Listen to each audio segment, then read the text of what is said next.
Look out, the captain's away.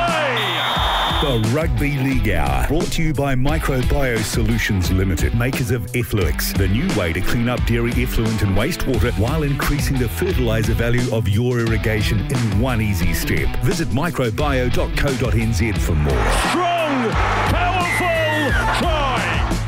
Welcome to it, people. My name is Martin Devlin. And I'm Tony Kemp. And we've got a whole hour Rugby League to talk the way it rolls. We round up round number 10. Then we go up the wires. He's a ledge. Our special guest segment is Steve Price today. We go head to head. We have the Effluix Clean Up Award, and Tony ranks his top 5. All of that coming. If you've got questions at all that you would like to ask, 5050 on the text. The way we start the show is always with 6 quick questions in no particular order.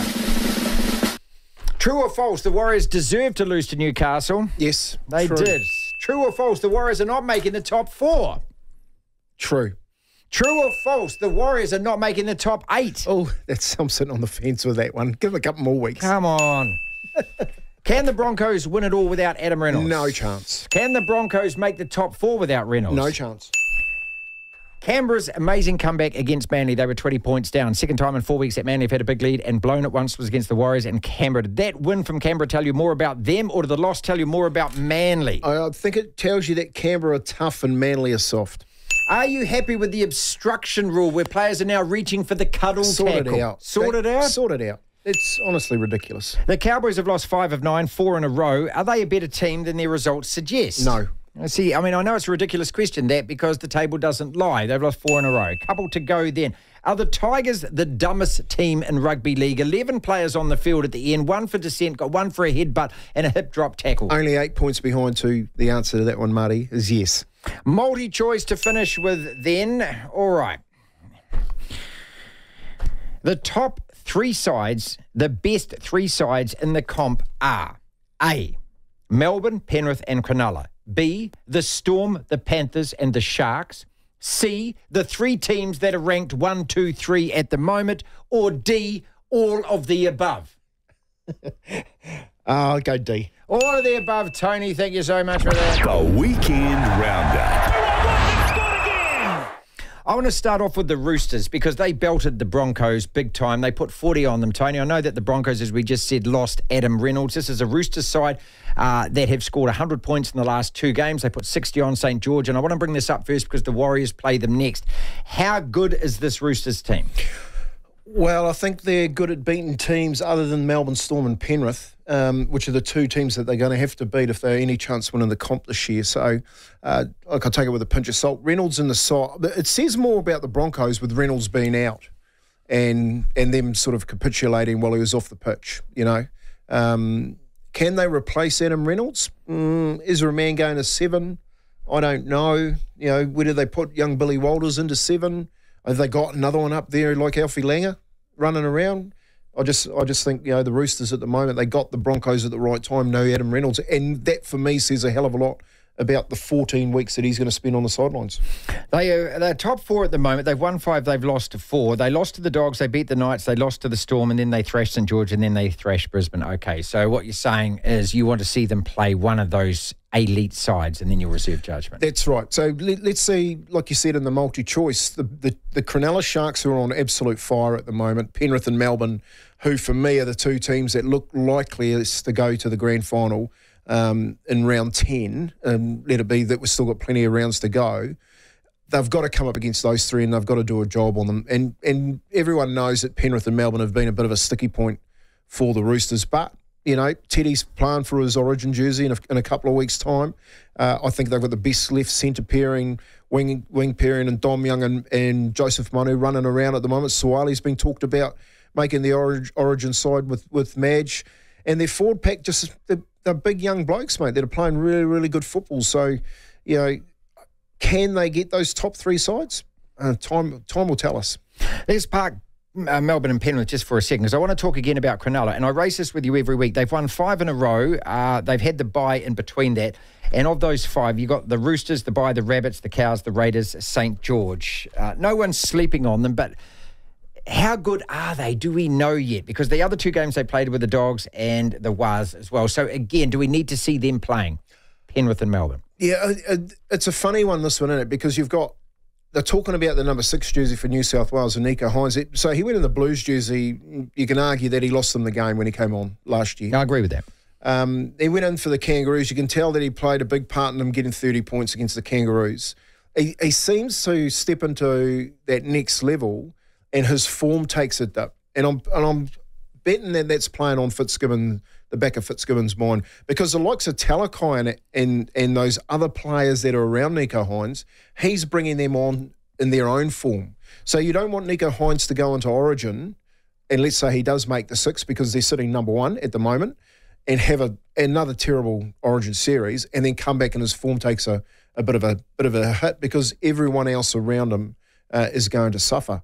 But at the moment, the way they're playing and the way they're winning games, those games that you just called, I can't see them losing any of those.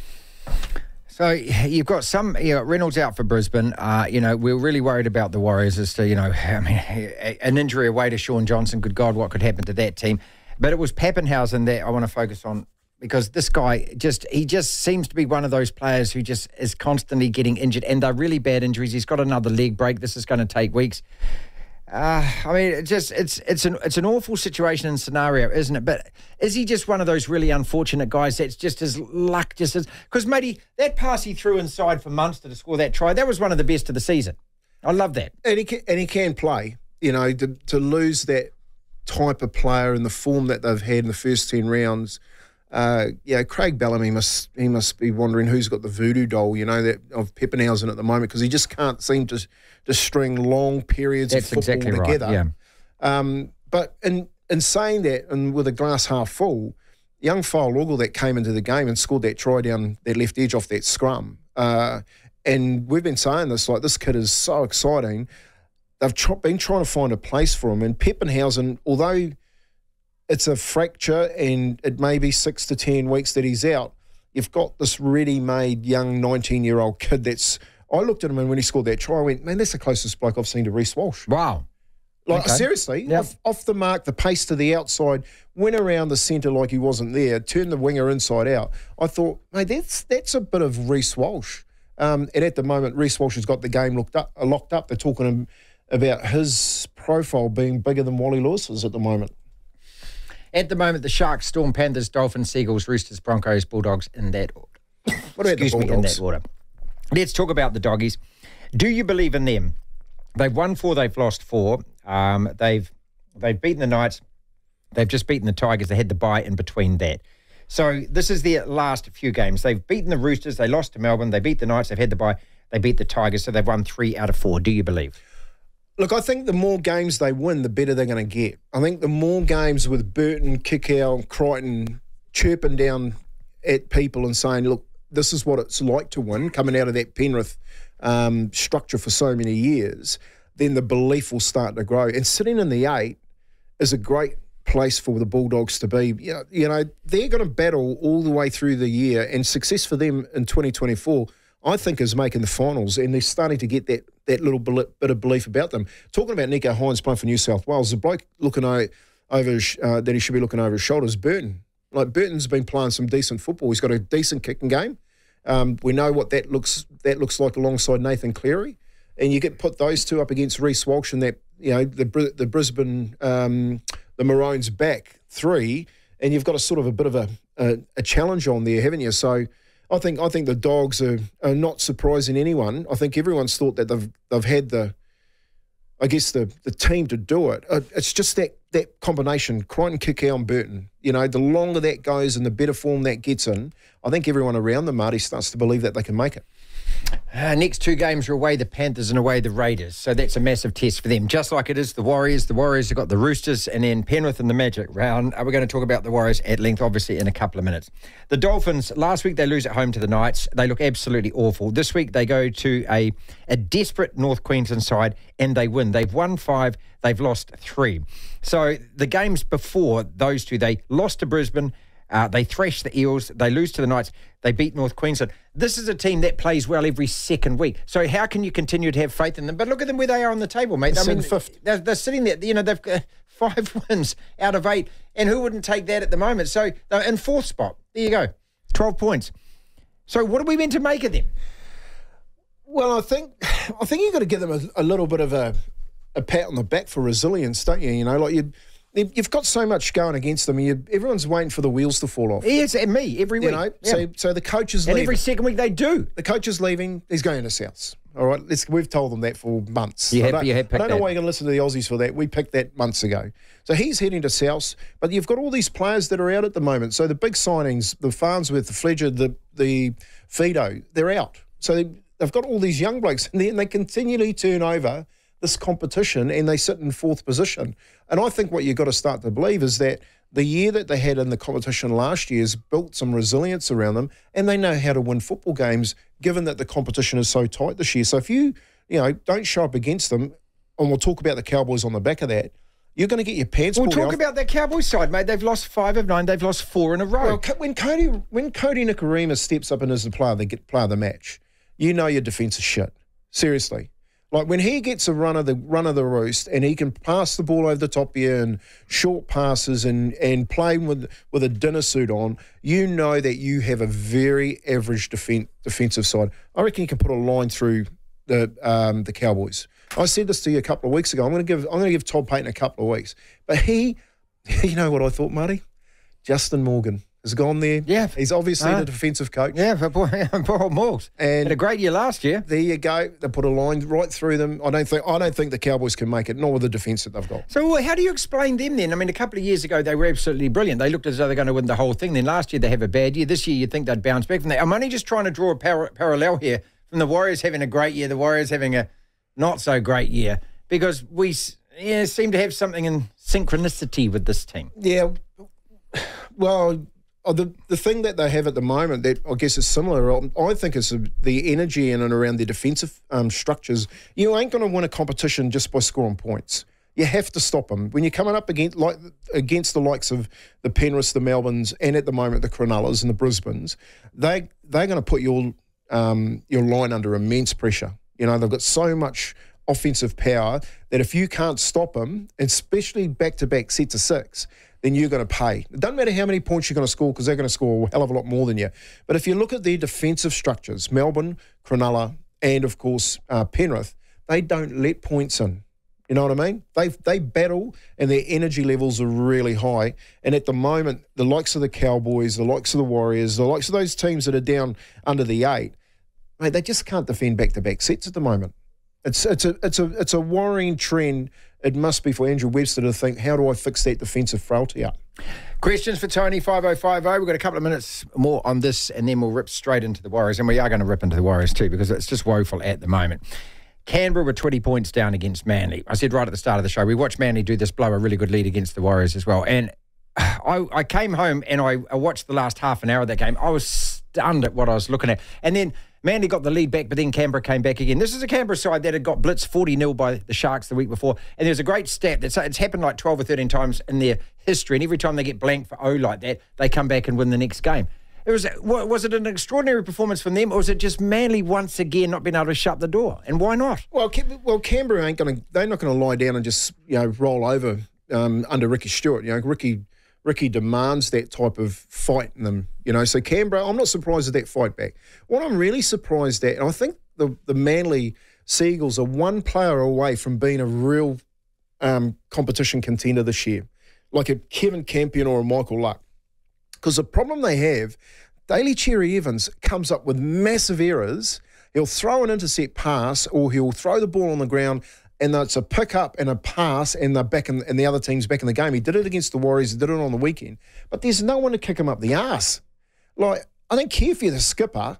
You know what I mean? If that was Campo or Monty, for instance, mate, they'd actually physically boot you up the bottom and say, pull your head in, mate. We got 20 points. We don't want to give anyone points away. But you've got these players in the Manly side that get away with blue murder when they're making errors, and they're letting teams come back into the game. They're just way better than that. So I'm pretty sure Anthony Seibold will be looking at the rosters at the moment going, man, where can I get him? I actually thought that they had him, the Parramatta lock that plays for Manly at the moment, Nathan Brown. I thought he was the one. I mean, obviously, he's frightened of Daly Cherry Evans. Like, mate, grow some balls. This is my bugbear at the moment. Moan. I'm moaning sick all of the it. time.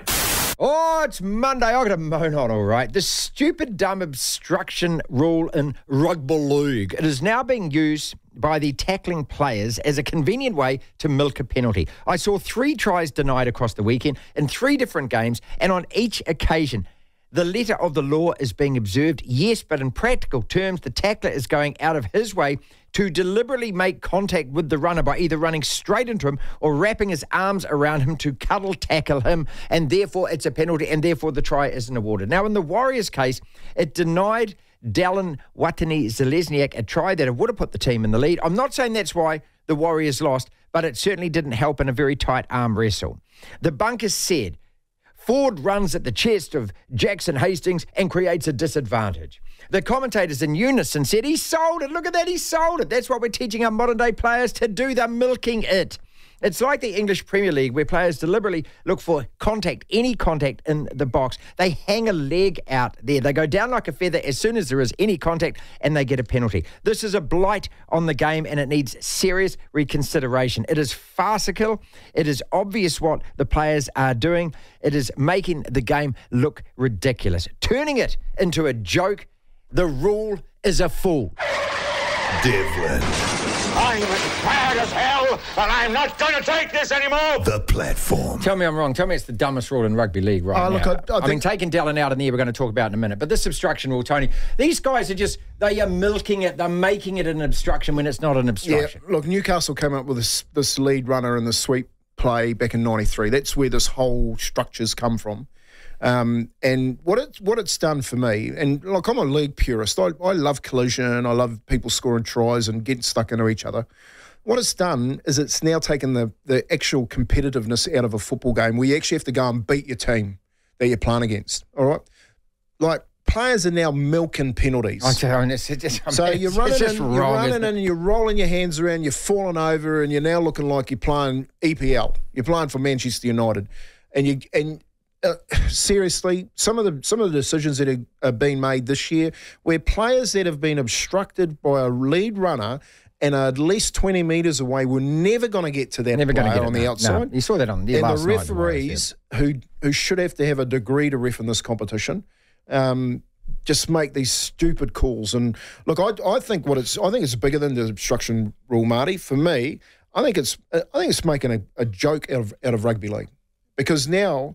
Mate, I would never lie down on the ground and say, oh, you hurt my neck, you gave me a crusher tackle. If you're backing into a player and a player falls down on you, fighting to get up, you don't lie there and go, oh, come on, ref, give me a penalty. They're holding the jaw as well. Go to the replay. That's a crusher. Yeah. Mate, it's not a crusher tackle. And Gavin Hastings' boy is what's Jackson Hastings. Yeah, he was the guy. Halfback.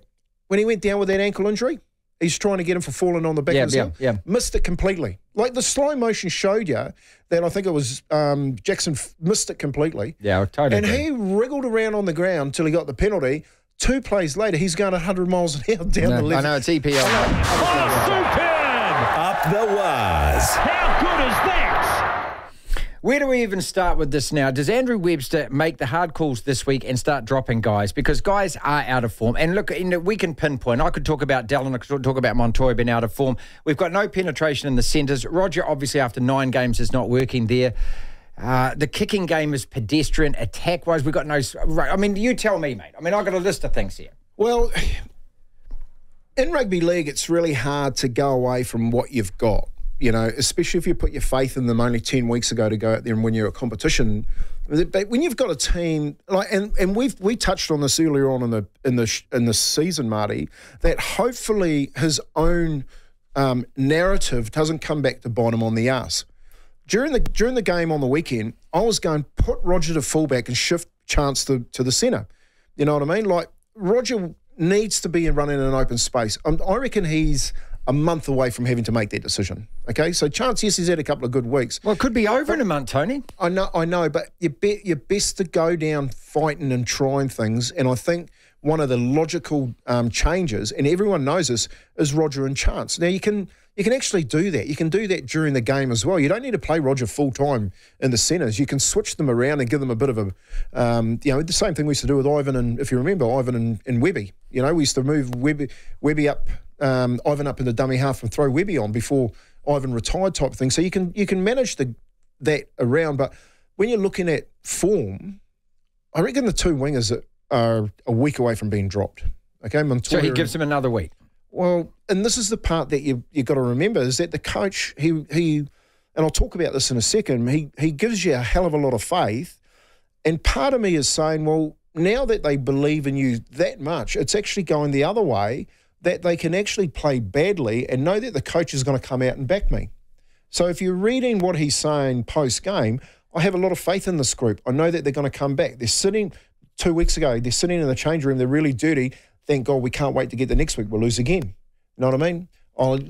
I have faith in this team. We get up to Newcastle and we lose again. And then you have these little snippets of, that should have been a penalty try. The game was lost before the penalty try. Yeah, but I mean, look, why are we so flat? Why are we dropping the ball? Why are we making so many errors? Why can we only score 8 points in this game? And here's the point that I want to make. Like, you're going to have to move your team around to try and get some form into it. So Roger possibly goes back to fullback and Ed Cossey comes back onto the wing. If you haven't got any back rowers at the moment because they're all down injured, and your best front row, which is alongside Adam Fanua Blake, Mitch Barnett has to play out there on the left edge. Jackson Ford, he's on the right edge at the moment. He was playing left edge last year. He's got all these changes that aren't working. And for me, he now has to look within himself and say, well, I need to make some coaching decisions, like some dead set form decisions here, and have a look of where this change needs to be made. And seriously, you've got Sydney City, Penrith, and the Dolphins coming up, all sitting in the top four. He could possibly go 3 in a row. He's going to have to make some decisions. Is there such a thing as losing your mojo? Andrew Voss said that on the commentary yesterday. Have the Warriors lost that? You don't turn from a good team which beat the Rabbits a month ago into a bad team, do you? Or do you? Well, hang on. Let's really look at that, okay? You don't turn from a good team in 12 months into a bad team. You don't. Well, hang on. What about the 5 years before that? You know what I mean? You had a run in the 12-month period last year, which was unbelievable. And if you look at that 24, 25 players that they used last year, they were in career-defining best form right across the board. Yeah? You've come out this year and you're not. What's the answer? Wade Egan's out. Wade Egan's out of form. Like 2-3 weeks ago, they're talking about New South Wales, like Smokey, big Smokey. Anyone's going to make in the Origin side's Mitch Barnett. He's probably the only one playing for him. The answer, I don't think, is backing them all the time that they get in the form that they're in to get them out of this hole they're in. I think he needs to make some changes. Are opponents reading us better? This has come through on the text. Is it a case of we're a little predictable and teams have figured us out? Well, of course. We've said that, Marty. We said that 3-4 weeks ago. Like they zigzagged down one end of the field about a month ago, and they tied Sean Johnson up. They jumped out to a 10-point lead, the Warriors, and all of a sudden they got into a defensive arm wrestle, and they couldn't stay with them, and then St. George just ran over the top of them. Yeah? The coaches are quite smart. They work things out. And if you have a look at the better teams at the top, everyone is going to the line, back playing through the line with the way that the referees are refereeing. And we're still waiting for teams to come and rush rush us and make us play in front of their decisions. And I think that's what when someone's saying, can they read us? I think if you have a look at the defence that we're playing against, they're not rushing Sean anymore. You know what I mean? They're working really hard on the inside and they're making him play quicker from the inside. And then when they pass that ball, if you had a look on the weekend, Chance was getting picked up a lot quicker. Yeah, there were several times I thought where he looked as though he had an overlap. And it just... And you can blame the weather, like it was, Newcastle. Well, no, you can't blame the weather. You can't blame the look. Dallon's penalty try or not a penalty try. What the hell's the rule there? Because I saw Melbourne win a grand final taking a guy out in the very last play. St. George did it, right? Took a guy out on that he hadn't caught the ball at that stage, and Melbourne got given a penalty try to win that grand final in 99. So if you've actually got the ball in your hands, remember... Well, Jamie Hainscoe took his head off. Well, he did. But this guy's tackled him in the air when he's catching the ball. I don't see how that's not... But I'm not blaming that as a penalty try. The other thing is, as far as Sean is concerned... Teams are letting us get to that stage now where they're not rushing his up and under because everyone's just waiting for it, right? They're waiting for that little pop kick to the wing. Well, he's got a decent kicking game, Sean. His kicking game is as good as anyone in the competition. But the kicking game is not. It's only as good as your middle forwards dominating that area for long periods of time, and the 1, the 2s, the 3 kicks that you put in out of the 20 come off. And the one with Devlin come off, but the others were just, Greg Marzou was just catching them and making so many good metres down the middle of the pitch, and that one with Best fended off Devlin Martini Ziznak. Those are the ones that you look at and go, where really is the problem? Like, the problems are in those defensive decisions most of the time. So, when you're looking for answers, and this is what everyone's wanting to know. Everyone's wanting answers. Why aren't we playing as well as we were last year? The competition is different this year. Okay, it's way different. You had clear cut last year. Brisbane and Penrith were out on their own by a country mile. Now, I reckon there's 8 or 9 teams that can win the comp this year, especially with Reynolds out. Like, you're an injury away in Penrith and Melbourne from basically bringing that Penrith competition have won without back. Cleary, though, haven't they? And Brisbane did win without Reynolds, and they did win without Hart. See, I'm watching it on the weekend, Marty, and I'm going, actually, if you're in any type of form as any one of these teams, you're in a chance of winning the comp this year. Sydney City come out and they turn Brisbane over like that. Like, no one saw that coming. But the Dolphins, who's thinking of the Dolphins after round 10 are sitting top 4? No. The Bulldogs are sitting 8. Who would have thought the Warriors are sitting down at 14th? And the 1 point is going to bite them on the ass. I said that to you a month ago. I said, you get 1 point in this competition, 4 teams go past you with a win, and you keep dropping down that table. We've got Steve Price just minutes away. Do you keep the faith? Because to me, a win against the Roosters turns all this around. Well, it's too early to jump off. Don't jump off. They've got too much class on their side. You've got Origin coming up. It's normally a window where they'll go on a run like they did last year. But the thing with me is it's not really similar to last year because of the form. Like, the form is down. No, we're in a rut, mate. We're in a hole. We're in a hole, and it's not an easy problem to solve. Let's go to the break. Steve Price is going to be with us after the break. If you've got a quick question that you'd like to ask Pricey, 5050 here on the text. Well, welcome back to the Rugby League Hour. He's a lich.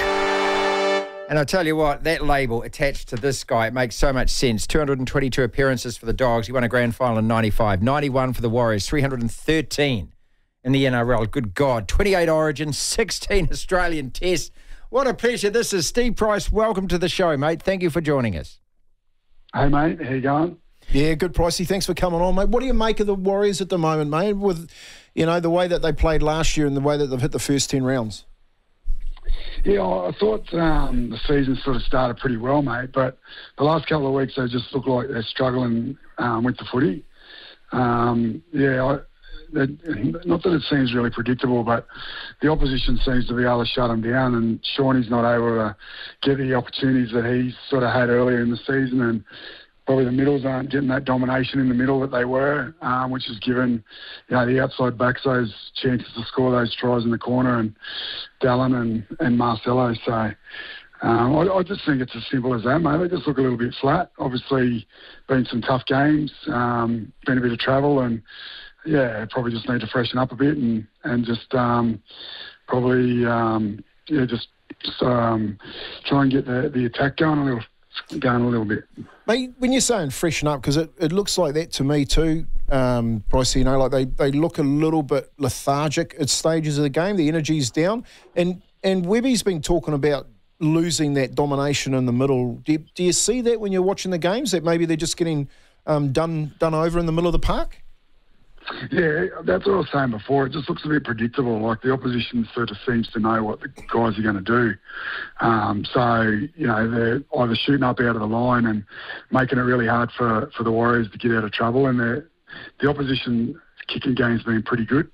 So, whether it's Chans or the wingers or the outside backs are getting it coming off their try line, and they're not sort of getting to good ball situations enough or as much as the opposition. And the Warriors are really good once they sort of get into that good ball scenario where they can really put some pressure on the opposition. But when they have got down to the good ball end, it's just been really predictable. It's almost like Shawnee's got the ball and he's sort of waiting for someone to come out of the line or something and then be able to pick him apart, but they're not doing that. And they're just getting sort of dealt with pretty easily. So not sure whether it's particularly the middles or just where they're situated in the field, probably making a few more errors than what they were as well, which is just putting more pressure on them defensively. Steve, we'll get on to the Doggies in a second, mate. One more question on this. And you've been through, the ups and downs, the highs and lows in a career. You played so many games, as I said before. I mean, how do you turn this around? Is it just as simple as say, hey, win the next game? I mean, what do you say to those players today? So it comes down to every individual, mate. You can't look to a Sean Johnson or a Tohu or whoever it might be to be the ones that pull them out of it. The one that you probably wouldn't expect is going to be the one that's going to turn it around. It's going to be an act in a game that they'll do, whether it's pushing up with someone or it's making that cover tackle that no one thought that they could get there for, or that little bit of extra kick pressure where the fullback's going to catch it on the fall and be able to make a half break and turn a sort of an opportunity into a try line, into a try scoring situation. So it's not reinventing the wheel. Obviously, when they were going good earlier in the year, they were all doing it together. At the moment, everyone's trying really, really hard, but they're probably not working as well together in that. And that makes it a bit harder and a bit easier for the opposition as well. Mate, what do you make of your Doggies at the moment? Burton, Crichton and Kikau down that left edge, they look like they've got something going. Yeah, they do. And even on the other side, with Cherry and the Fox. At OK, yeah, they're causing some havoc down that side as well. And I think, one of the things that you need to be as a footy team is to be a threat right across the footy field. If it is only the right or the left side of your footy team that's causing problems, then oppositions are going to be able to shut that down at stages. So I think that's what the Bulldogs are doing really well at the moment. They're defending quite well, so they're not chasing as many points. And, they're backing themselves. Like they're having a real crack in different parts of the footy field. They've got some ball players, all those sort of players they signed that were not necessarily a positional player, but a Mr. Fix-It for a lot of different positions. I think they've got about 6 or 7 of those utility players that are sort of coming in and playing a real role for them. Can Wayne Bennett rescue South Sydney, mate? If anybody can, Wayne Bennett can. I think he's obviously... I thought you were going to say dead. No, he's obviously coached those boys before. They know what to expect, and he had success there when he was there, pretty consistently. So, I just think there does definitely need to be a fair change, and I think it needs to be an experienced coach right now, and then bring someone else in after that hard work or that foundation's been relayed. And it's not any attitude adjustments or anything like that. It's just setting standards and making sure that everybody's on board and really jumping on the same bus. Steve, a couple of things that have slipped into the game. We were talking about this before. One of them is this obstruction rule now. I watched 3 different games over the weekend where tries were disallowed because of that runner going into the line. And you saw with the Warriors, it feels like Hastings wanted to tackle that runner. That's happening at the game as well. And also the players going down, holding their jaws, holding their ankles. It's almost like watching Premier League football, waiting for the referee or wanting the referee to award a penalty. This is creeping into the game. What are your thoughts on it? Well, the best way to fix it is if anyone does that, they go straight off for a HIA. Yeah, I'll tell you what, it'll stop straight away. So if the referee has to stop play because the player is down through contact round the head or he's acting as though that he's been hit in the head, straight away you've got to go off for a HIA. Yeah. And I'll tell you what, they'll stop laying down straight away. It'll stop the grubs from lying around. As far as the obstruction? The obstruction, it's always going to be grey area. There's no black and white rule. Unfortunately, players are pretty smart. It has been for the whole history of rugby league and every other sport in the world. Players find ways to make the best of rules in their favour, and at the moment they're sort of probably winning that a little bit.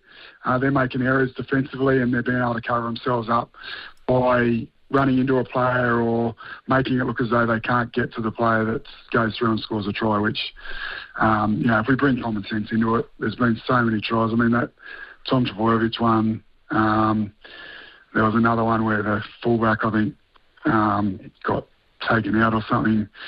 I think it might have been the Warriors, wasn't it? Miles away. Behind the try line. He was never going to get there, and it was a disallowed try. So I just find it really hard when guys are in those boxes and they sit there and they go the black and white rules. I give them that little bit of adaptability, like we do on the footy field.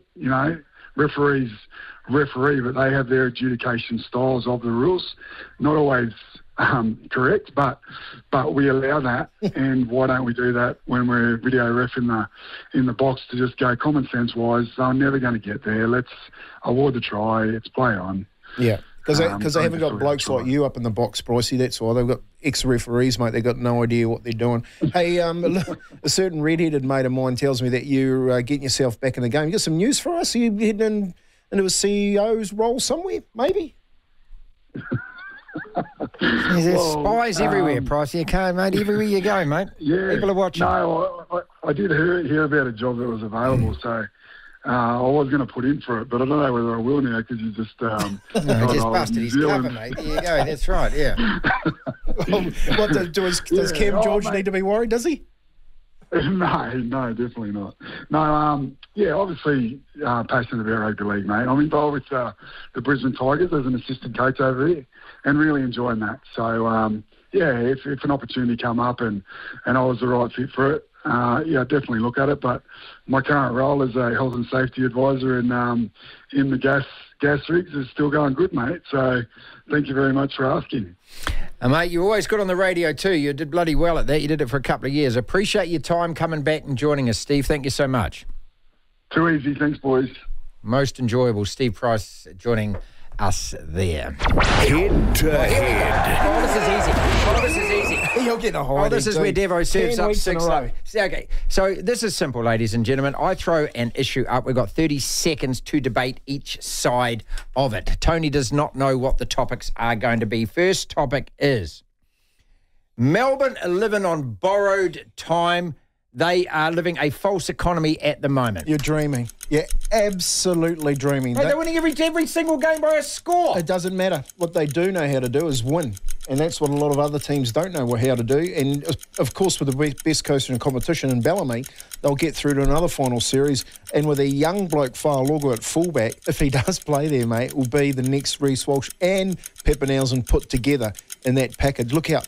He's got a Superman sign on his chest there, young Fa'alogo. The name you don't want to forget. I'll argue against that, and I'll argue against it from the point of view is that you can say that they're in control of their situation.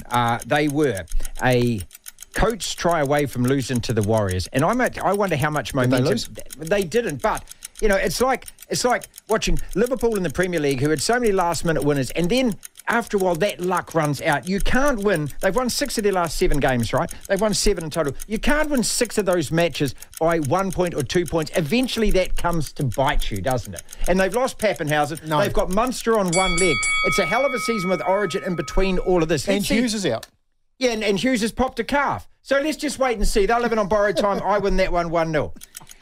The Tigers have got to be the dumbest team in the league. They've lost 5 in a row. They're done. They're wooden spooners. They've got a super coach in the making, and Benji Marshall. Why do you keep painting him red? You got to stop trying to blame the Tigers. I just think that Benji's picked up a poison chalice and apparently lost another $1 million this morning when Pascalitis, the ex-chairman, pulled his from Brenduin's lawyers pulled out his $1 million of sponsorship because he got sacked as a chairman. And you're wondering why you've got players walking around throwing handbags to a dozen female referees. There's a bigger story in this, Marty. Mate, they've lost 5 matches in a row. They were 2-1 for the first time in 2,000 years. They were on the positive side of that ledger. They've lost 5 matches in a row. They were down to 11 players against the Doggies, right? They were a soccer team. They should have been down to 10 because Caesar should have gone as well. They're bitching at the ref. They get sent to the Sinbad for dissent, for head-butting, and for a hip drop tackle. They were a bunch of morons. There's no bigger bunch of morons playing in the NRL than that Tigers team. And your boy Benji Marshall, mate, is going to be gone burger after a year. I'm up 2-0 and this is too easy right now. Not even Wayne Bennett can save South Sydney. Are you kidding? Wayne Bennett, the super coach, will come down and he'll make a hell of a change. And just people wanting to come along and play football for him. Oh, please. So apparently he's already signed a halfback to replace Elias. Elias will run out in the tricolours next year for Sydney City. He'll just go across the road, chuck his boots in his bag and run out for Sydney City next year. And the young bloke, Luke, will come over from England and he'll kick field goals and all sorts and win South Sydney the game. And Latrell Mitchell and Cody Walker will hit that form once again, which we'll see in New South Wales, Australia.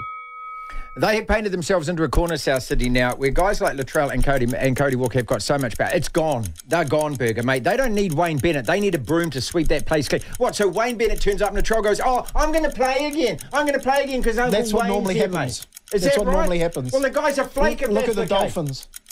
A bunch of has-beens. Where are they sitting at the moment? Mate, this side is an absolute rabble. I'll tell you what, you could bring Alex Ferguson back from a... You could put Bill Belichick in there, and I'll tell you could put Wayne Bennett in there. It's got nothing to do with the coaches. It's the Manchester players United need to Alex man up and Ferguson. stand up is what they do. And I'm up 3-0 already, if not 4-0. No, you're not. No, you're down at least 2-1, at least. The Warriors are still making the 8. Oh, now this is a tough one. And I'm going to say yes. I'm going to say by the skin of their teeth, they're going to I don't want to sneak it argue in. against this. And only because of Origin. I think Origin possibly could play them into some form and get them some points, some much-needed points through that Origin period, which will take them through the back season. Hopefully that form can continue on and they sneak into the back of the 8. I'll give you one tip. They ain't going to make the 4. Well, we all know that. Masood Say, what a genius. I mean, he'll do that. You've got to win 15 or 16 games. You're going to have to win every single game from now on, mate. The Warriors, That point's going to kill them. They're not making the 8. Okay, these are the next 8 fixtures. Away the Knights. Sorry, done that. Away the Roosters. Penrith in the Magic round. Dolphins at home. Cowboys away. That's a win. Cowboys are a rabble. Well, it'll be the scoreline there will be 48-49. Melbourne Storm at home. We just about beat them over there. That's a win. Titans away. There's no way we're going to lose to that mob again. Twice a double. Broncos at home. Broncos don't play well in New Zealand. Are you thinking of? You're just thinking of whole. We got to make the 8. Tony, I said at the start of the year, and I said it on the very first podcast, I said making the 8 is a hell of an achievement. People have got to get their heads around this. You need to make the finals year after goddamn year, don't you? Then you can be a consistent side. All right, we've got a couple of these to go, and I will argue more about this in a minute. The female refs are terrible, yes or no? Seriously, and I'll probably cancel myself for this, but come on. Look, it's hard enough listening to commentary about NRL from people that never played at that level or coached at that level, and then you have to turn the TV on and watch females referee the game. Like I'm all for giving equality, diversity, and all that sort of stuff, but please. I just don't know what to say, Marty. There needs to be an investigation. There's got to be an investigation. But tell me, okay, let's do the Jeff Tuvey, but tell me because I'm not going to argue against this. I just want the referee to be absent without leave from our screens. What I mean by that is I don't want to hear from I don't want to be talking about the goddamn referees, right? Why are the women aren't as good as the men? Do you see anything on the weekend that said that a male would have ref that game better? No. So all the refs are suck at the moment, do they? Well, I think the refereeing pool's pretty average, but I don't think we need to fill it full of females. Does a ref have to be a past player? Does that help? Well, I think if players wanted a career in it, look at what Henry Pitternutter did. You know, I look at some of the Test cricket umpires and that, like Rifle, who's bloody brilliant because he played the game at that level. Yeah, but you know, when you're a player, you think a referee's a dickhead, so he doesn't want to be one. The Roosters are definitely making the top 4. Argue that. Well, I think they're one of the teams that can make the top 4 with Penrith, Melbourne and Cronulla, because I think that top 4 position is the one that's open. And after the weekend and the way that they put old Lockie's Brisbane Broncos to the sword, and he thinks that Reynolds is not the saviour of that side, mate, he's got another thing coming. I'll tell you now, the Roosters will beat the Broncos to the top 4 position, playing that form. Well, they've beaten them twice now. And this game on the weekend for the Warriors is a real worry for me. Could be 60. I'd say that, 100 points in the last 2 games. Doesn't matter who you're playing in this competition. If you can put 100 points on 2 teams back to back, the only thing with them is that they have had no consistency yet. They've won 5 and lost 4. So they haven't quite got on that roll or that run yet where they need to win 7 or 8 games out of 10 matches, and then I'll be absolutely convinced. I mean, they got the talent on the park. If you look at their team on paper, right? It's just that they also lose players during Origin, and they're going to lose some real key players during Origin. So I'll ask again at, we've done 9 games, so we'll ask again at the 12-game mark, and we'll decide then. Before we go into your top 5, Tone, a text here. Come on, Kempy, you keep going on about this. The point lost for the Warriors against Manly could cost, but it also may be the difference. No one's going to know till the end of the year. Check out the Seagulls. Their point has them ahead of 4 teams in the NRL because they've got that point. There they do. They sit in 5th. They're ahead of the Roosters, the Broncos and the Dogs in that top 8 because they've got that extra point. So explain yourself. But what have they got? How many points have the Sea Eagles got? Tell me on there how many points have the Sea Eagles got? 11. Yeah? How many points have the Warriors got? 7. You know what I mean? I don't care whether or not you think that point's going to save them. The reason why it's saving the Sea Eagles is because they've got more wins on the board. Now, if they don't get the wins, that 1 point loss is going to cost them. And the way that the competition is going at the moment, the competition is in and out with teams winning all the time, that they need to get... If the only way this is going to save them is if they go on a run. A major news alert before we go to your top 5. The Panthers have reportedly offered David Fifita a large multi-year contract. Now, this guy is an absolute beast. You watch his highlight reel. We're doing this earlier today for the Broncos. He's 22 years old. Man, he's fast. He's strong. He's angry. He's playing for the Gold Coast. Are a bunch of absolute pullers and losers and tossers and guys who are basically on a holiday trip. Why him and Tino are there, God only knows, mate. He deserves to be in a championship winning team. I'd take him today. Would you take him today? Oh, 100%. When I heard that, 850, he'd be on 850 a year. He'd be on $1 million. He'd have a third party. He'd be on 1.2. Come on, Lockie. This same what you're getting paid from Marty. You know, this look. When you think, kind of money. Have a think about this, Marty. So they go, how come it happened so quickly with Fisher Harris? You know, right. How come it happened so quickly with Fisher Harris? I'll tell you what happened so quickly, because Dave Fifita is in the market and they need to make a move as quick as possible. And guess what? Come there for compassionate reasons with a loophole. And Ivan and his CEO have gone, I can't believe... I tell you what, I've woken up and I've won the lottery. I cannot believe it. Cleanup Award. Do this before we go to the top 5. Who's your cleanup award this week, Efluix? Turning the gunk into gold. I'll tell you what, and I've spoken about this kid in the off-season before we come on the show, Marty, in the first round was that young kid down in Melbourne, the 19-year-old called Sui Whālogo. And I watched him play in a couple of highlight games in the local competition and thought, you know the first thing I thought about? Dave Watson. Oh, I love Davey Watson, mate. That's what I thought. The Kiwi centre from Waitara. Yep. He's got that spring about him. You know, like Dave was like a rubber man. But you couldn't catch him, couldn't bloody tackle him, mate, no. But that try on the weekend, he turned nothing into something. And it was from crap to gold, mate. And he look, 19 making first graders look like that. The only other bloke that could do that at 19 was who?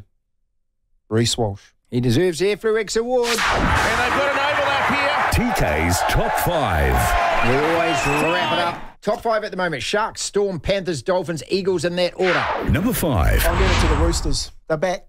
They're hunting up. I remember I'll give it to them when they snuck into the 8. And I thought, man, maybe the Roosters. Remember we said last year that they should win the competition? Like the Roosters, the Broncos should go really close, and the Roosters, with the side that they got, they should go close to winning the competition. Well, I think the Roosters are going to make people stand up and take a look. And I think they're really going to nail another exclamation point this weekend. I'll tell you what, if the Warriors beat them, it changes everything. Number 4. I'm going to leave the Dolphins in there, mate. They're turning my mind around. They're sitting 4th for a reason. You can't deny wins. You can't deny the points table. Oh, the thing with the problem Dolphins... is they're so goddamn hot and cold, though. I don't know who tightened the nuts up on those wheels, because they look like they're not going to fall off, mate. And everyone's been waiting since round 3 for the wheels to fall off. Wayne Bennett's leaving. They've got none of their stars playing. And here they are sitting in the 4th. Do you think they're a legitimate top 8 side or top 4? They're not a top 4 side, though, are they? Oh, no. Look, I think the Sea Eagles are, mate, they're one player away from giving the 4 a shake. Okay. 3. I'm going to give the Sharks a 3. I think the Sharks are winning, but they haven't beaten the best yet. Okay, so they've gone through, got a decent draw, got some good form, and I'm picking that Nico Hines does play 6 for New South Wales. Oh, you make all the excuses for the Bondi Junction boys, don't you, eh? You love it down there, don't you, eh? You love those eastern suburbs, Vaucluse boys, don't you, eh? All driving E-cars and, you know. No, not really. But anyway, I just think that, the Sharks, I think they might be in for a little bit of a shock come Origin time. 7 wins out of 8. They've won 5 in a row, the Sharks. Number 2. I'm going to throw the Panthers back in there. I think they're building nicely. Nathan Cleary's back a couple of weeks in the competition. They reckon they've found another kid to replace Luai, a young boy there, and they're looking good across the board. Dylan Edwards, does he get Tedesco for fullback? And he hit the Daily M. He's leading that at the moment. Does he still not make the New South Wales team? All these questions will be answered in a couple of weeks. Hopefully we'll have someone on to talk to us about that next week, Marty. I'm not going to tell you who. They lost Melbourne, beat the Eels, Broncos, Roosters, lost to Manly, had a bye. They beat the Tigers, North Queensland and Rabbits. They just take care of business. That means your number one side. Number one. Come on down, Craig. I'm going up there. Going up there. I'll tell you what, Craig Bellamy, he's a champion.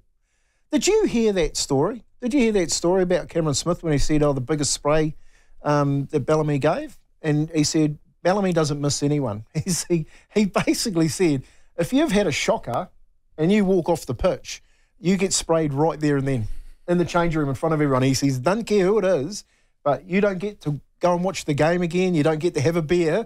You don't get to have a shower. You have to sit there. They call that bullying these days, Tony. I know, and you have to take it.